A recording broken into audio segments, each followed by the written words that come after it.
what bothers this country and the possible solutions. Yes. Right. Now, it is said that you are one of those candidates that are planning or are avoiding having campaigns in person, physically, with people. Is it true? And if yes, why have you chosen this path? Yes. First of all, it is true and mandatory for people to understand that the world has changed. We are having what we call digital transformation in main applications in our lives. It is the order of the day, whether you want it or not. It is ancient style for people to actually do different businesses or applications in analog way. We are saying there are so many advantages and benefits of incorporating digital transformation. Like, for example, these very campaigns. You reach out to more people, especially the public, and more than the analog.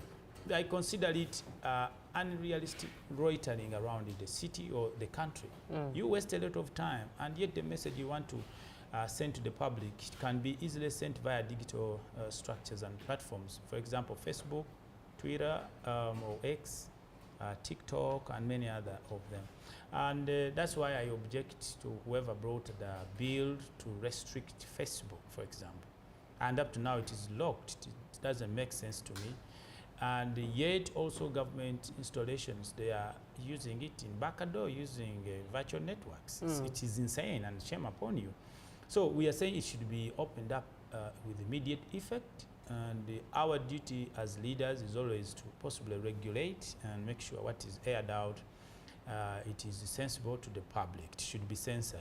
And the law should be enforceable, that whoever misuses it should be accountable. And multiple fines should be put down to cut the verge of people misusing it.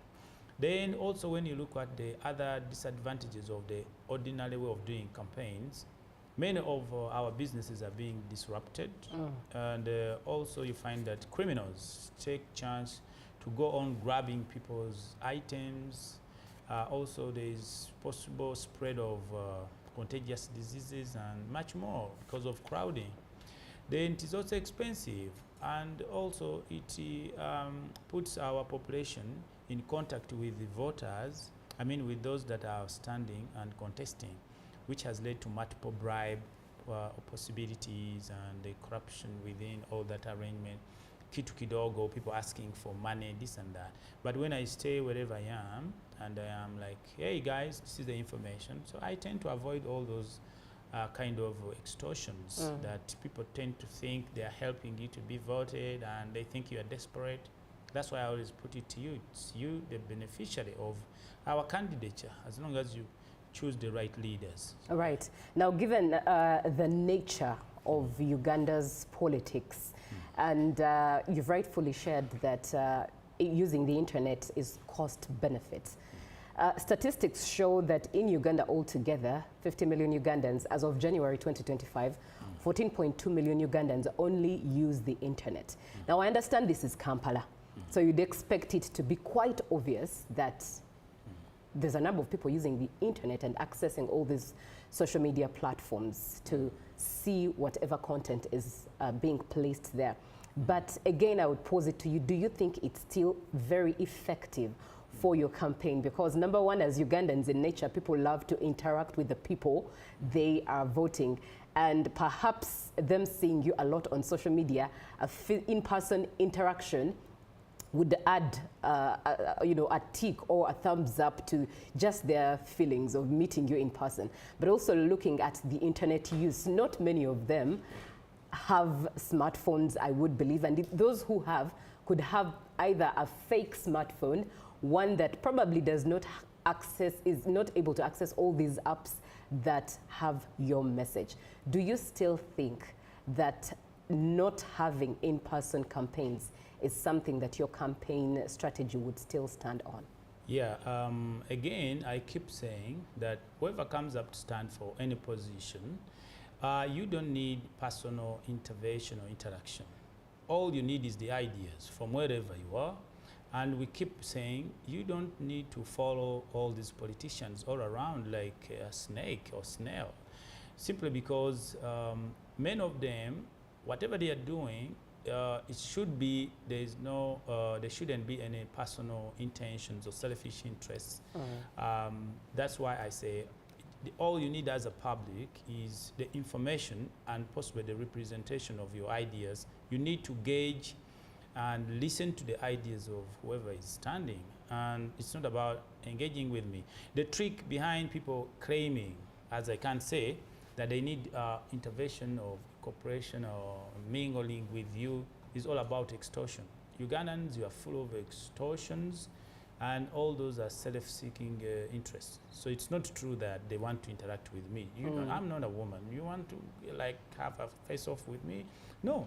You should listen to leaders from wherever they are, and keep in mind that you are busy. You should be staying at your workplaces. And the other advantages are that even if you have missed the information, when you go back home, even when you're at your bed rest, you can simply revise, and view whatever that was aired out there. Other than this person that has come along and is passing, as long as he has shouted to the public, blah, blah, blah, and you have missed. So there are so many advantages. The real thing is to send a message, and you can have it anytime. So it's completely viable. Actually go and object to His Excellency, that's these senior citizens. They shouldn't be moving around. They're even making posters. It is not necessary. Make an online poster. It is our duty, especially those that love you, to spread it on all these social media and other platforms. You spread the message as much better than ordinary.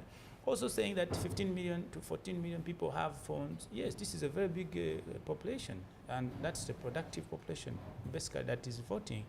And we are saying it is also your responsibility, if someone has no phone, show him, let him listen to the message, and that's all. Let everybody stay at his workplace. And to me, it's cost effective, and the advantages are much more. Right now, I am more known in Kampala and all over the country and the world at large.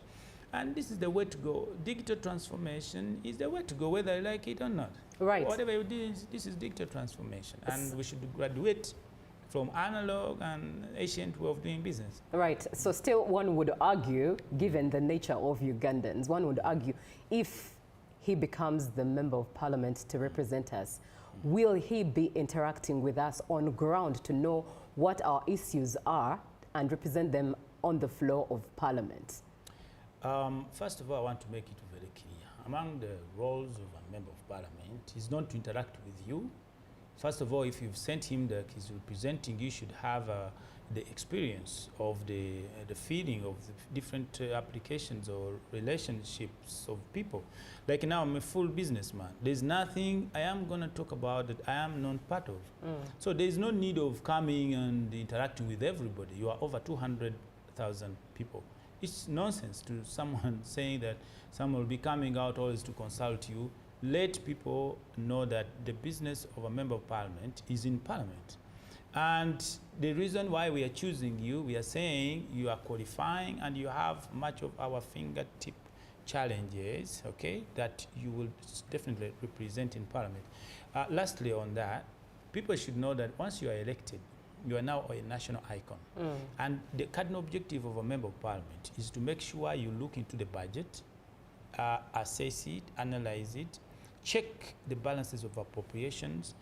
This is why I say many people don't know the role of a member of parliament. That's why they have exorbitantly been involved in excessive, luxurious way of life. Right. The actual reason or responsibility of a member of parliament is to make sure you plan for the country based on the budget. To this dismay and this disappointment, you find that the government's budget that is proposed, especially in the budget framework paper, you find that the recurrent expenditure is much more bigger than the development expenditure. It's crazy, and it's a shame to whoever has been part of this.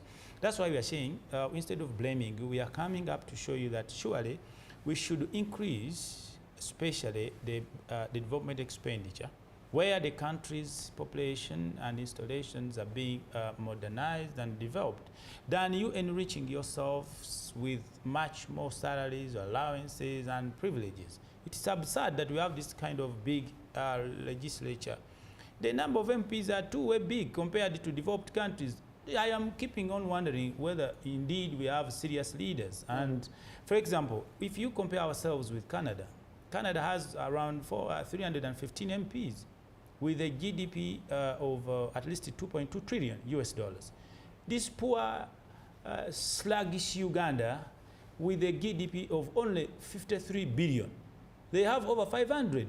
This is nonsense. And you think you've been sitting all these positions and you are telling us you are serious leaders at all levels. And it involves me, you, whether you're opposition, whether you are an NRM. So it should be cut, especially to a tune of at least 8 MPs. And the ministers, they should be at least 40. Like also there are other benefits and all those privileges that are unnecessary. When you look at the list of benefits, it's quite big. And also the member of parliament should really criticize and check on how government should improve on their income. And losses, I'm wondering what have they been doing. Right. For example, when you look at the tax expert reports, you find that we lose a lot of voluntary taxes that are exempted from able companies that would be paying tax. In the last 15 years, I mean 5 years of development plan, we lost over 15 trillion, almost a full recurrent expenditure. This is nonsense. Let all Ugandans be allowed to participate in their economy fairly and equally. We should abolish exemptions. They are useless and they are not productive to this country. Whoever feels cannot pay tax, park your items and go. Let all Ugandans understand why they're supposed to pay tax, and they should know that everybody should pay tax. That's the only way we can save and increase on our budget expenditure, especially in development sector. Then lastly, about that, it's nonsensical for members of parliament not to adopt a law where every civil servant, including MPs, on their allowances, ministers, judicial officers, to pay tax. These people earn way big. They should be the biggest tax payers. All this money can be saved and be sidelined to at least development expenditure. We are saying enough is enough if you're a serious Ugandan, whether you are NRM, member of parliament, or opposition. It is a shame what has been going on, and we are coming to do what we call an overhaul together, and we'll develop this country irrespective of parties or colors. And also, we are saying the judicial system has been so slow. We need to improve and bring ideas that at least there should be express fines and courts. Courts should work 24 hours. There's so much backlog that is unnecessary. Let there be a special purpose payment like express service and ordinary. For example, if you want your case to be heard in 24 hours, you pay a certain amount of money, government collects money. Ugandans love faster service delivery. This way you can collect more tax voluntarily when you're not stressing up with people. And at the end you find that also government collects money and the services are much more near to the community and our citizens. We should allow people to go and work. Like, let courts solve all these financial disputes as early as at least maximum 2 months. And the procedures, filing this, filing, rejoin that nonsense, it should all be cut and refused so that one files at once and the judgment is done in time. You find that businesses are slow simply because of also judicial, this kind of slow and sluggish disbursement of judgments. Right. Yes. Now, it is reported that your wife, Sarah, is the face of your campaign. And in fact, to many were introduced to who Abraham Luzzi is with the statement, Sarah is tall. It really made rounds on the internet before most people knew what your intentions were. Is this true that she is the face of your campaign? And if yes, why did you choose that strategy? Yeah, actually, the slogan "Sarah is tall" is an indication of all able women and the purpose and strength of women in developing a man and also building a society or the world. Right. Sarah is part of this strategy for these campaigns and my business. She's a backbone. She's hardworking. She's young and beautiful. She's such an obedient woman. And we are saying if for anything to be successful for a man, you should have a wife that you treasure and trust. Women are not honest and trustworthy. You should change from now on. I always say women don't give passwords to their loved ones of their phones. What are you hiding? So this woman deserves all the applause and also the good things. So she's part and the face of this campaign simply because she's a power house woman, and I encourage or applaud all women that support any cause for their husband. Right. A comment is coming in. Good morning. I'm Ibrahim Molondo from Entebbe. I agree with Honorable Luzzi. Some people don't have self-competency to speak to people, and it's the reason why they keep curtain raising on their presidential aspirants. This is Ibrahim sharing that perspective.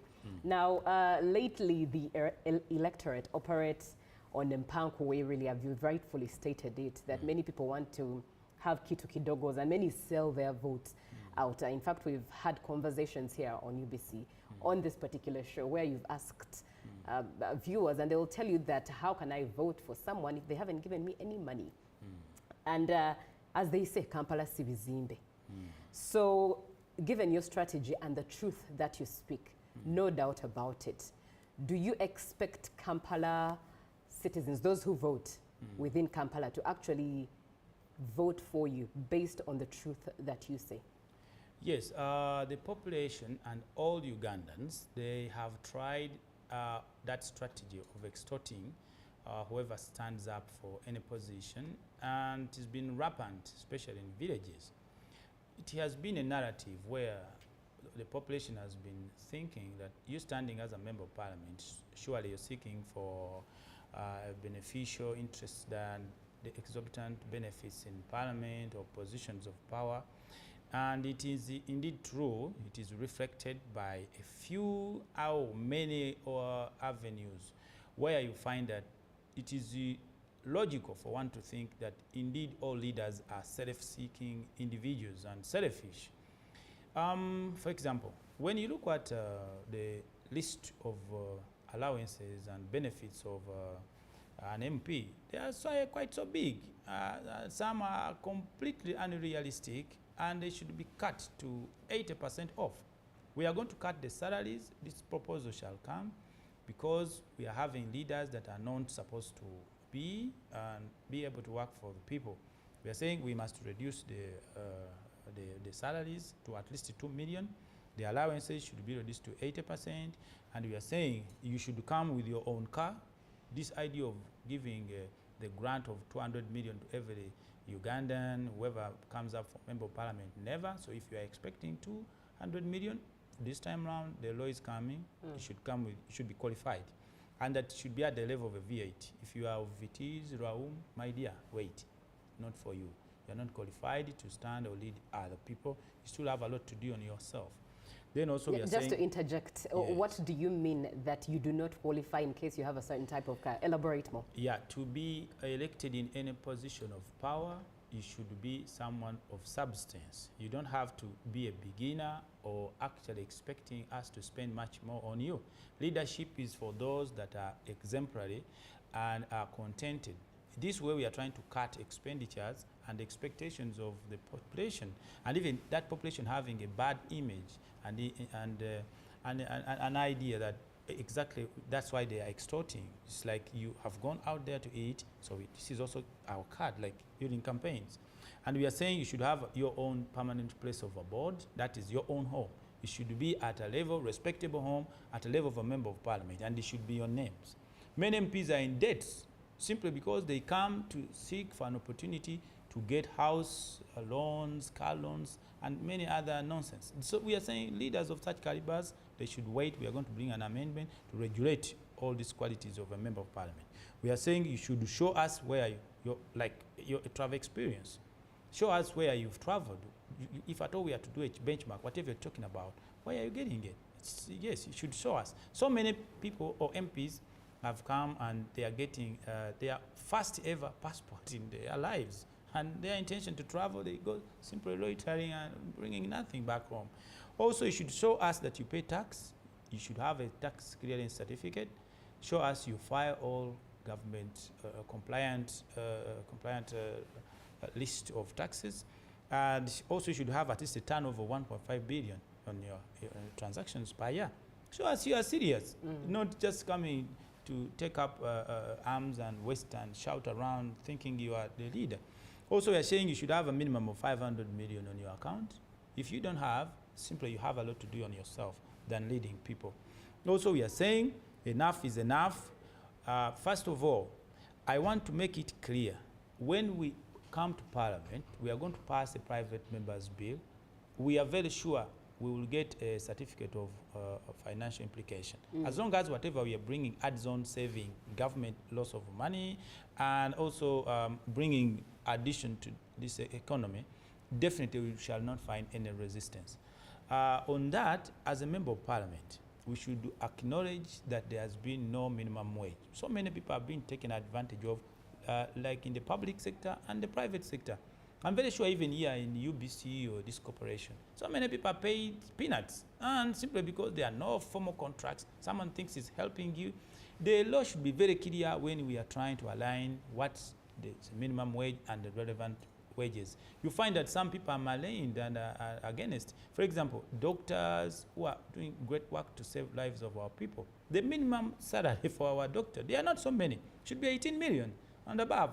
The consultants and the rest are the people to earn more than 50 million. We don't have so many. And also teachers, it's been realistic and ordinary and laughable that teachers are low marks earners. It's very unfortunate. Whoever fails to get marks for law and any other courses runs and hides in teaching. This is going to stop.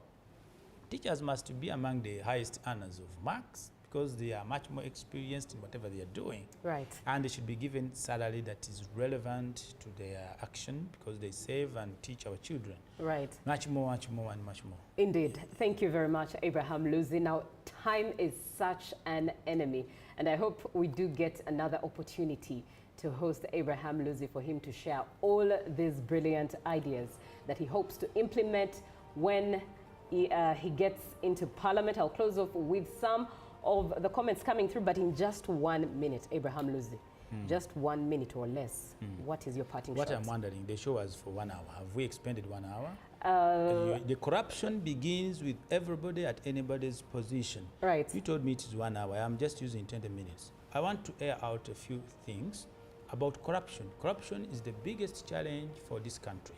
Everybody is corrupt, including me and you viewing.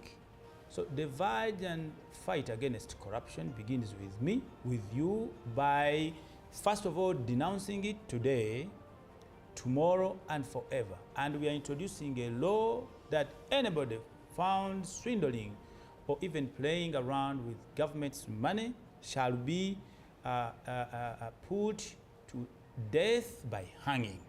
Let people have something to fear.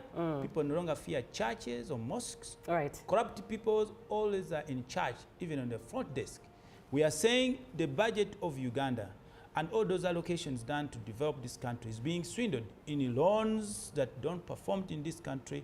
And we are saying all those development projects are being delayed intentionally by people who take and swindle our money. Right. We are saying to develop this country requires you and your intervention for God and my country. Right. Thank you very much, Abraham Luzzi. Now, just to clarify, indeed, in regards to time, as my jurisdiction and my duty here, I was given 30 minutes, which I have exceeded into a few minutes. But I really do hope that as I've executed my duty, I hope that I do get to host Abraham Luzzi another time, and that is for longer minutes for us to talk through these very, very beautiful and brilliant ideas based on his ideology as a reformist, one who believes in logical sense, matters making logical sense, and at that realistic sense. Thank you so much for being on the show. I'll close it with someone who says, good morning, Julie Mildred here. The reforms being shared by Mr. Luzzi have truth in them, as well as being an informed leader.